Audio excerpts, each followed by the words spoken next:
அனைவருக்கும் வணக்கம். நான் உங்கள் பாரதி அன்பு தமிழர். ஒரு வியாபாரி ஒருத்தர் ஜவுளி கடை ஒன்று ஆரம்பிக்கிறாருங்க. அந்த தெருவில் ஒரே ஒரு ஜவுளி கடை தான் இருக்கிறதுனால மக்கள் எல்லாரும் அந்த ஜவுளி கடையில் தான் துணி எடுக்கிற கட்டாயம் ஏற்படுது.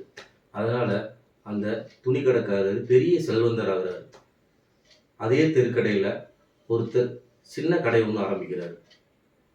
அவர் புதுவிதமான துணிகளையும் மக்களுக்கு குறைவான விலையில் துணிகளை விற்கிறார்.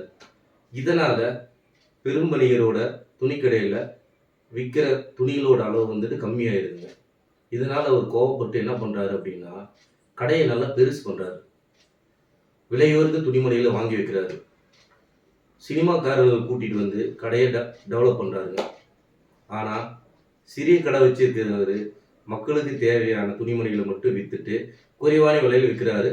அவர் கடையில் இன்னும் அதிகமான துணிகள் சேல்ஸ் ஆகுதுங்க. இதனால் இவர் கோவப்பட்டு என்ன பண்ணுறாரு, சரி நம்ம கடையிலையும் துணிமணிகளை கம்மியான விலைக்கு விற்கலான்னு விற்கிறாரு. இதனால் அவர் கட்டடம் அதிகமான விலையில் எக்ஸ்டெண்ட் பண்ணார். இன்னொன்று சினிமாக்காரர்கள் கூட்டிகிட்டு வந்தார். அதனால் ஒரு போதுமான அளவு லாபம் கிடைக்கலைங்க.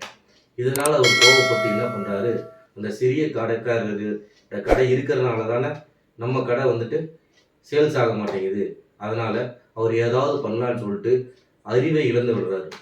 இதனால் கூலிப்படையை வச்சு அந்த கடையை அடித்து உடைச்சிட சொல்லிடுறாரு.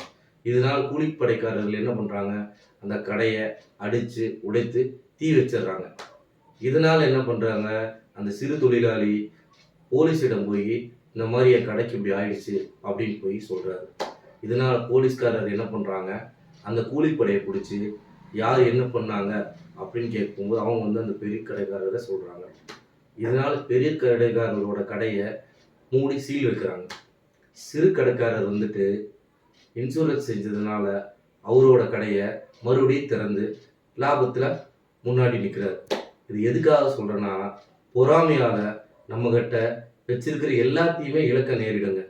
பொறாமைங்கிறது ஒன்று இல்லாமல் இருந்தால் வாழ்க்கையில் இன்னும் நல்லா இருக்கலாங்க. நன்றி, வணக்கம்.